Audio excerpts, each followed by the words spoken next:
E hoje eu vou ler para vocês uma das psicografias que mais me emocionou dentre todas que eu já li aqui.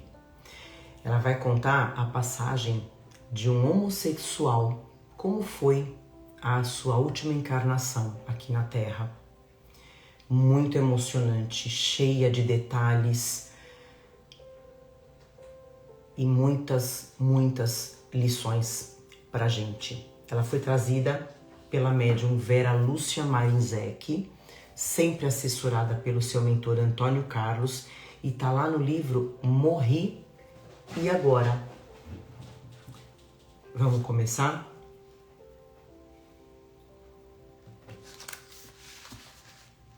Essa psicografia está no capítulo 5, intitulada Preconceito. Que será de mim quando morrer? Ai, meu Deus! Exclamei baixinho. Estava num leito do hospital, morrendo em consequência da AIDS. Sofria com muitas dores, enjoos, tonturas e mal-estares. Meu corpo definhava e injeções, sondas me maltratavam. Glorinha entrou na enfermaria com um vasinho de flores e um pacote de bolachas. Oi, Tom Zé. Como está, José Antônio? Cumprimentou-me, beijando-me. Mal, amiga. Acho que estou para morrer, respondi. Nem fale isso, você viverá muito, disse animando-me. Falou por minutos, dando-me notícias de amigos e de pessoas conhecidas. Gostava de Glorinha. Prestei mais atenção quando me falou do orfanato. As crianças perguntam de você, do palhaço Tom. Quando lhes falei que estava doente, os pequeninos oraram para você se curar. Ontem fizemos uma festa para eles. Estou indo lá também às quartas-feiras para dar aula de reforço. Faço o que você me aconselhou. Isso me faz muito bem. Pedi para a diretoria do orfanato me empregar e, se isso acontecer, não farei mais programas. Vou viver do meu salário. Só que não terei mais dinheiro para comprar presentes para a garotada. Faça isso, Glória. Veja bem o que pode ocorrer com o nosso corpo. Não somos nada. Você não dará presentes, mas dará carinho, que para os órfãos é mais importante do que os objetos materiais. Terminando o horário de visita, Glorinha foi embora e fiquei pensando. Tinha muitos amigos e eles vinham me ver. Traziam mimos e agradavam-me, tentando me animar. Avisei meus parentes que estava doente. Tinha irmãos, sobrinhos, tios e muitos primos. Somente um irmão veio me ver. Lembrei-me com tristeza dessa visita. Ele foi frio, discreto, cumprimentou-me sem me encostar. Boa tarde, José Antônio. Queria me ver? Queria falar tantas coisas para ele, mas diante da sua expressão de desprezo, eu disse somente: queria lhe dizer que tenho um apartamento que está a usufruto de você e dos outros irmãos. Quando os avisarem que morri, venda-o e repartam o dinheiro. Você tem dinheiro em bancos? Está precisando de alguma coisa? Não, obrigado. Tenho tudo o que necessito. Não tenho dinheiro em bancos.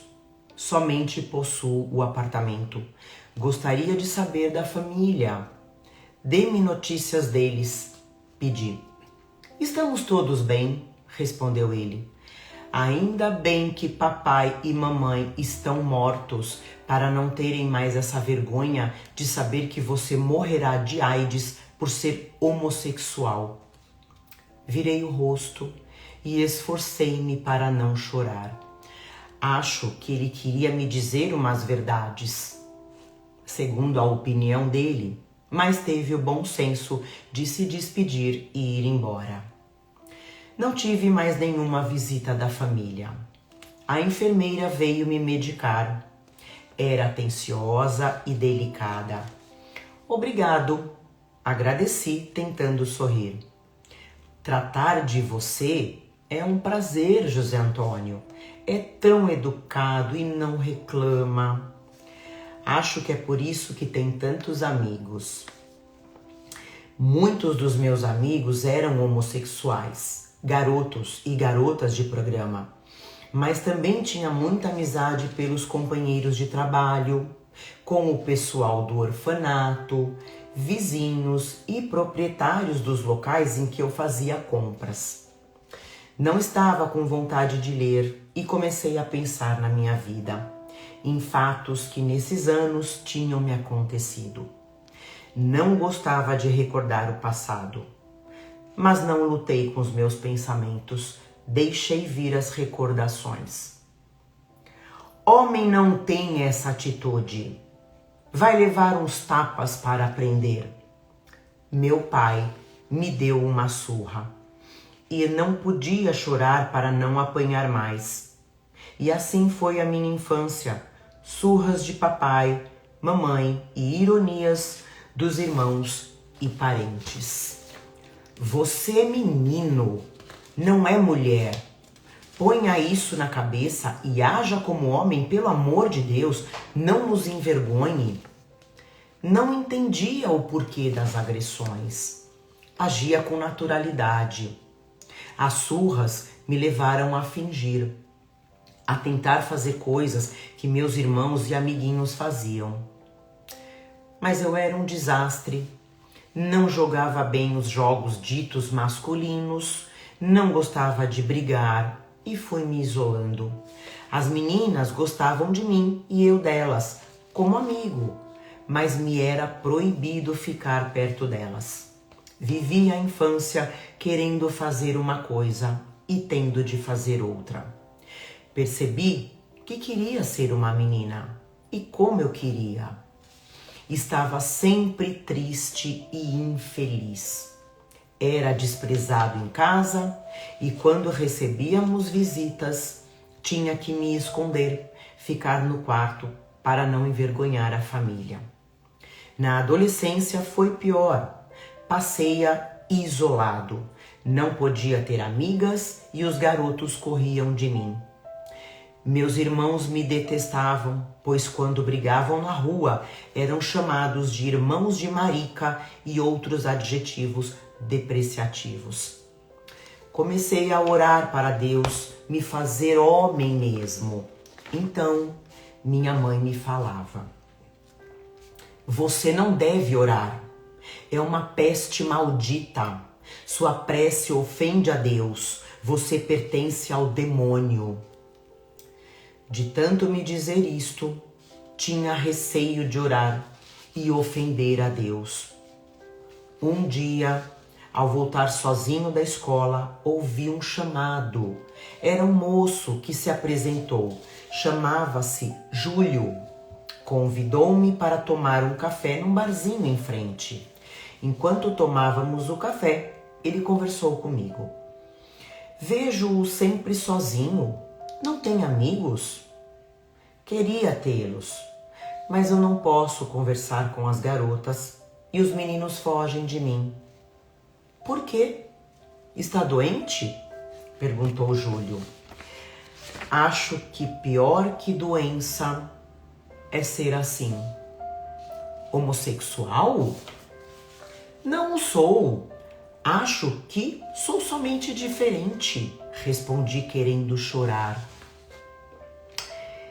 Te entendo. Embora eu não tenha sofrido tanto preconceito, sou como você e muitos outros. Passamos a conversar sempre. Júlio me esperava no bar e ia encontrar com ele quando saía da escola. Ficamos amigos. Um dia, um dos meus irmãos nos viu. Em casa, apanhei dele, da mamãe, do papai, e fiquei marcado, muito machucado. Deixaram-me de castigo, sem alimento. Dias depois consegui sair de casa, quando mamãe foi fazer compras. Fui ao bar, perto de onde morávamos, e telefonei para Júlio. Ele estava preocupado comigo e me convidou para ir morar com ele. Fugi.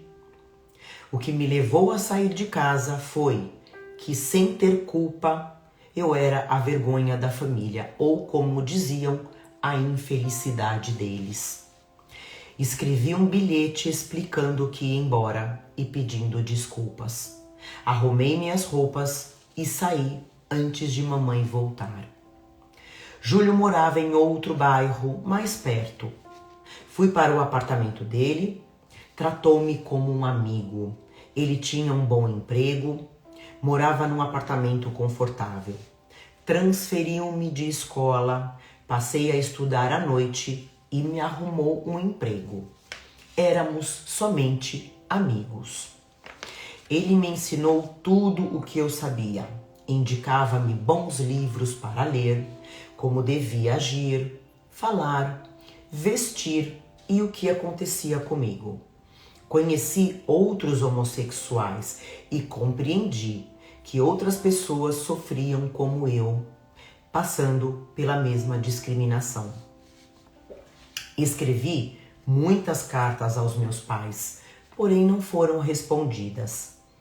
Embora temeroso, um dia, em horário em que eu sabia que a mamãe estava sozinha, fui visitá-la.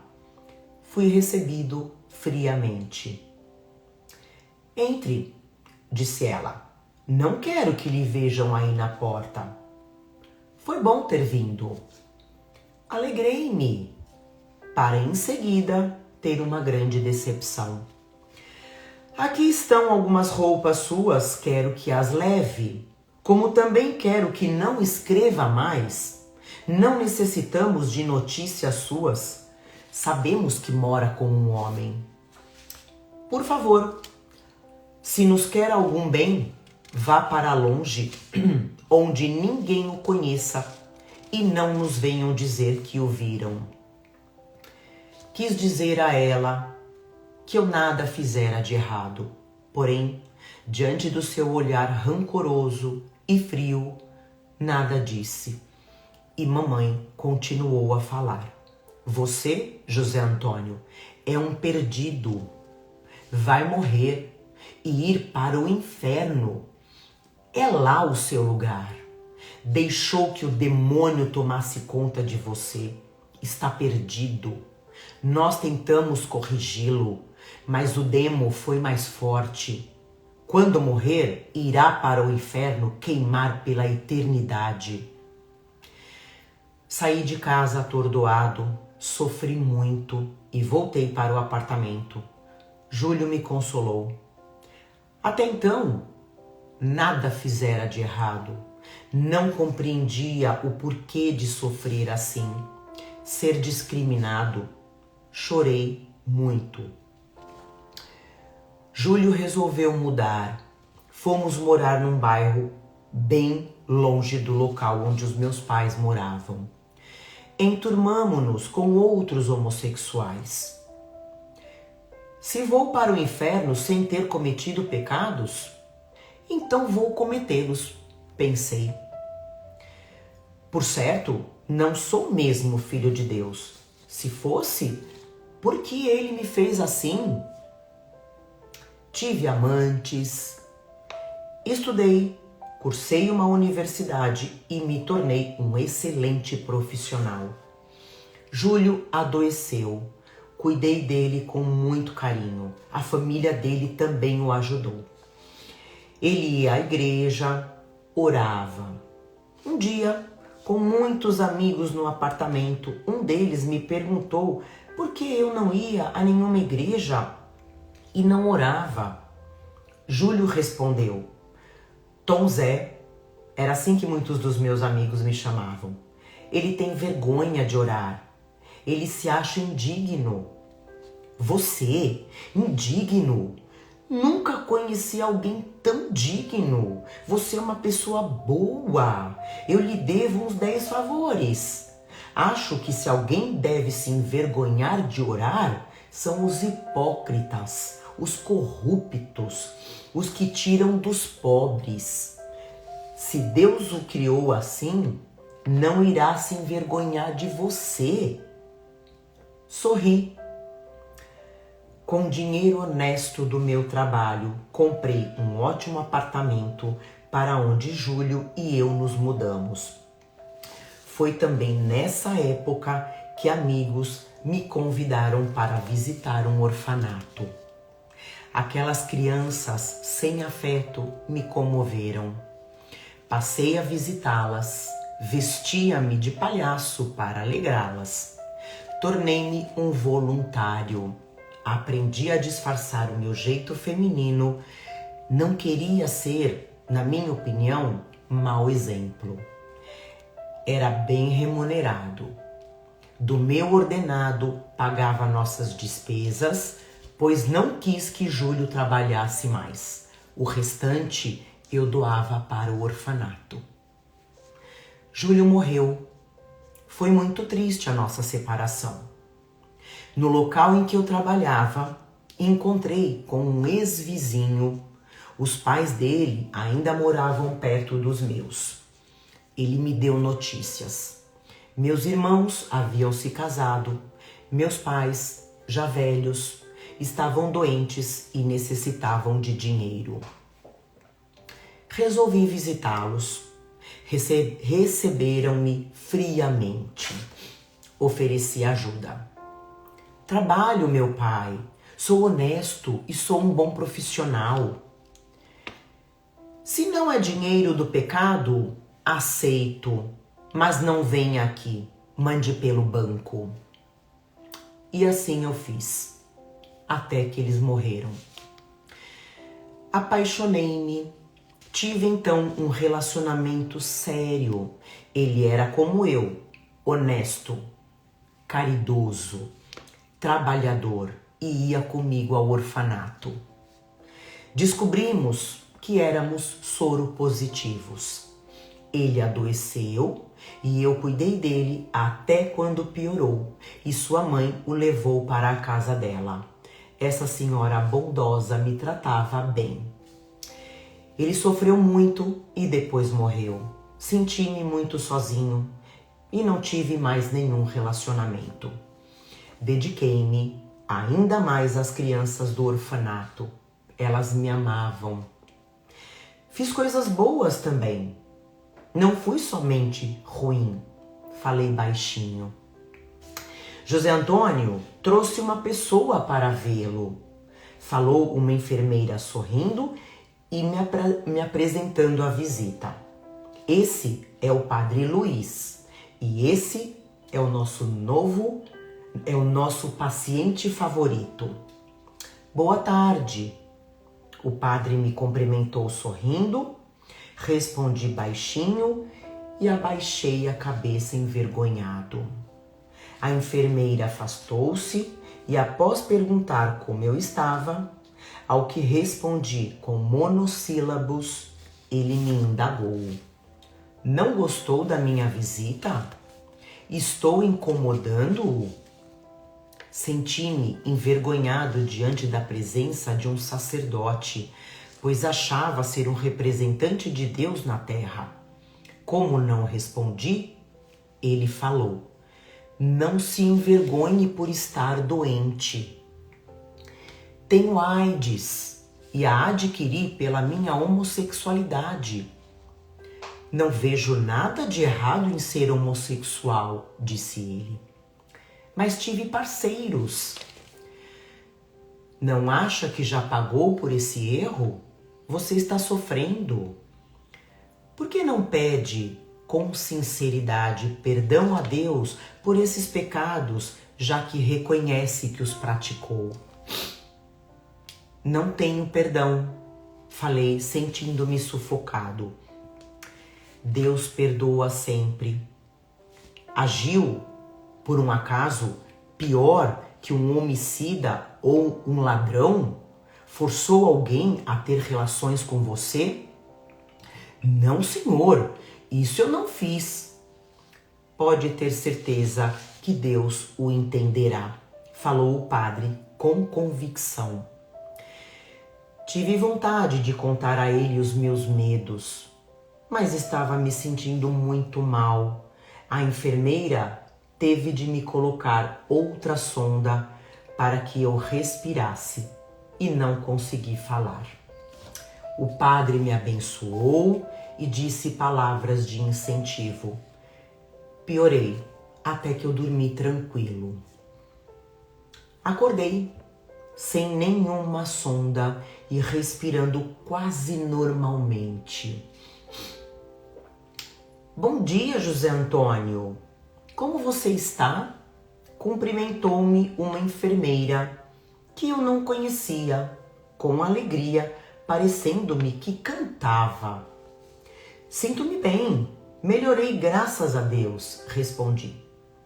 E vai melhorar ainda mais. Que tal tomar uma sopa? Obrigado, mas será que eu consigo? Claro que sim. E foi me dando as colheradas. Na primeira, temi não engolir, mas tomei toda e me senti fortalecido. Melhorei muito e me senti aliviado, pensando que certamente não iria morrer dessa vez. Ofélia, assim chamava a enfermeira, mimava-me, parecia adivinhar o que eu queria. E dias se passaram tranquilos. Ela me levava ao jardim, local onde eu gostei muito de ir. Mas essa bondosa senhora tinha uma conversa estranha, gostava de falar em morte, tema que me apavorava. Dizia que todos morrem, que entendemos erroneamente esse fato natural, que o inferno não existe e etc. Não queria ser indelicado com ela e não queria falar desse assunto. Estava me recuperando e já não me sentia com o pé na cova, como costumávamos nos referir aos doentes terminais. Decidi lhe pedir com carinho para falar de outras coisas. Estava no jardim, sentado à sombra de uma árvore florida, quando senti que alguém me observava. Olhei para a porta que dava para o corredor e vi um menino que, ao perceber que eu o vi, se afastou. Aquele garoto parece muito com o Aldo, mas não é ele. Aldo já morreu. Não pode ser ele, pensei. Quando Ofélia veio me buscar para retornar ao quarto, indaguei. Ofélia, tem crianças internadas neste hospital? Como pacientes, não. Crianças aqui somente como visitas. Por que pergunta? É que vi uma criança, achei-a parecida com Aldo, um menino que conheci no orfanato e que teve câncer. Sofreu muito, coitadinho, e morreu, respondi. É que não me fale mais que todos morrem, por favor, interrompi. Está bem, vou falar de outra coisa. José Antônio, o que você faria para alguém que ajudou carinhosamente pessoas que você ama muito? Eu seria muito grato a ela e, se pudesse ajudá-la, faria com todo carinho e amor. Pois é o que eu faço, disse Ofélia. Faz? Sim, a você. Como? Se eu não a conheço, perguntei. Você ajudou os meus filhos, Rogério e Aninha. Lembra-se deles? Lembrei-me. Rogério e Aninha eram internos no orfanato. 2 irmãos que se queriam muito. Sim, eu era amigo deles. incentivei-os a estudar, paguei para eles cursos de inglês, computação e profissionalizante. Quando o Rogério fez 18 anos, aluguei um apartamento pequeno para os dois. Eles saíram do orfanato, continuaram a estudar e foram trabalhar. São excelentes pessoas. Deram valor ao que receberam. Depois de algum tempo, não precisei mais ajudá-los financeiramente, mas eu os visitava e os aconselhava. Os dois acreditavam que os pais haviam falecido. Olhei bem para Ofélia. Ela não me pareceu ser capaz de abandonar os filhos. Eles acham que você morreu, me expressei decepcionado. José Antônio, você está gostando daqui? Melhora e faz 65 dias que está conosco e nesse tempo não tem recebido visitas de amigos. Sabe que está num hospital onde não se aplicam medicamentos dolorosos. Não lhe parece diferente? Ela tinha razão, mas se eu melhorava, para que saber? Fiquei curioso ao escutá-la e indaguei. Por que você abandonou os seus filhos? Eu não os abandonei. Eu os amo. Eu morri. E você também. Pronto, disse. Uau! Senti-me mal, com falta de ar e tremi de medo. Calma, José Antônio, tranquilize-se. Já faz 2 meses e meio que você morreu, que você desencarnou. Fique calmo, me falou Ofélia. Fui me acalmando. E agora? Perguntei. Vou para o inferno? Vou queimar pela eternidade? Claro que não. Vai continuar a sua recuperação até ficar sadio e depois irá aprender a ser útil na espiritualidade. Estou com medo. José Antônio, se você tivesse de ir para um local de sofrimento, já teria ido. Está aqui junto de pessoas que lhe querem bem. Aldo está ansioso para lhe dar um abraço. Com um sinal de mão, Ofélia chamou alguém. Vi Aldo, sorrindo, vindo ao meu encontro. Se já não estivesse morto, certamente morreria de medo. Ao vê-lo, tive a confirmação de que ela não mentira. Ele me abraçou. Palhaço Tom, que alegria vê-lo recuperado.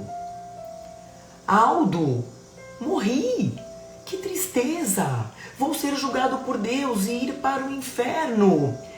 Chega, José Antônio, falou Ofélia enérgica. Se continuar falando assim, vou ficar brava com você. Aldo pacientemente me explicou que o inferno, como eu acreditava, não existia, mas sim lugares tristes para onde iam os que fizeram maldades, e que Deus não nos julgava e não o víamos como uma figura, porque Ele é um espírito e está em todos os lugares e dentro de nós. Fiquei com medo. Aldo e Ofélia me tratavam com muito carinho. Compreendi que desencarnara e esforcei-me para me recuperar. Dias depois, estava bem e não tive mais receio. Recuperado, fui para uma outra parte do hospital fazer um tratamento. Não seria, na espiritualidade, um homossexual.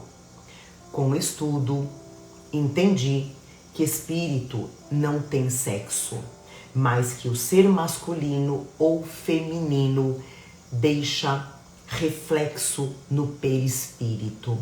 E ao nos livrarmos desses reflexos, tornamo-nos seres humanos. É o que de fato somos. Soube do meu passado, de minhas vivências anteriores, para compreender por que fui homossexual. Queria muito reencarnar e o fiz, sem preparo. Sentia-me ainda muito feminino, mas animei um feto masculino. Fora anteriormente muito preconceituosa. Fiz por isso muitos sofrerem e infelizmente tive de aprender pela dor.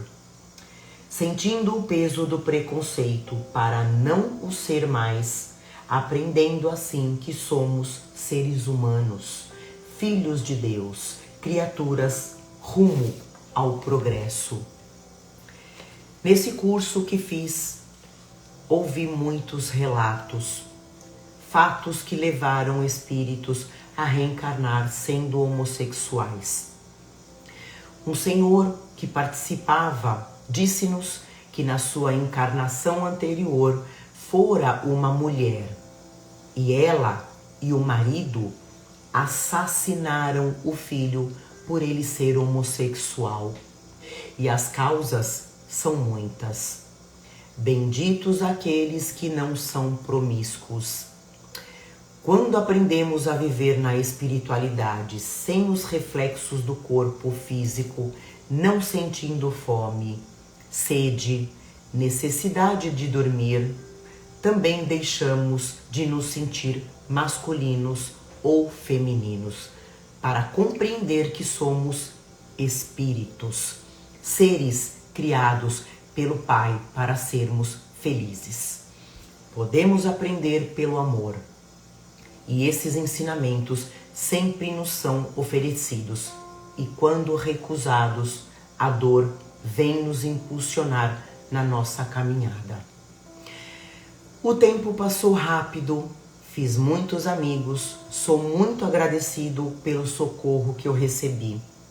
Quis ser útil. Trabalho não falta e o faço com entusiasmo e gratidão. Sou feliz. José Antônio. E aqui eu vou ler as explicações do mentor Antônio Carlos, rapidinho, só para a gente entender o que ele, a visão de um mentor espiritual. É muito importante. Antônio Carlos nos diz: repito que ao desencarnarmos, somente nos acompanham nossos conhecimentos e as nossas ações ou atos, bons ou ruins. Aqueles que voltam sem eles retornam à pátria espiritual sentindo-se vazios, ocos, e essa sensação os faz sofrer. O erro de José Antônio foi ser promíscuo e ele teve por consequência a AIDS. Se assim não fosse, ele ficaria mais tempo no plano físico e certamente desencarnaria sem precisar sofrer tanto, doente. O que o padre lhe disse foi o que aconteceu, resgatou com a dor da doença seus erros. E promíscuo são todos os que abusam, sejam homens ou mulheres. José Antônio sofreu com o preconceito muito mais do que nos narrou. Preconceituosas são pessoas que não veem uma trave no seu olho, mas veem bem na do outro, atiram pedras, esquecendo-se de que também têm vícios e pecam. Esse convidado fez amigos, colecionou obrigados e Deus lhe pague. E muitos que se sentiram beneficiados por ele foram sinceramente gratos e quando ele necessitou, retribuíram. As crianças do orfanato oraram por ele. Orações com gratidão produzem uma energia benéfica maravilhosa. Ofélia, uma mãe grata, tratou-o como filho do coração.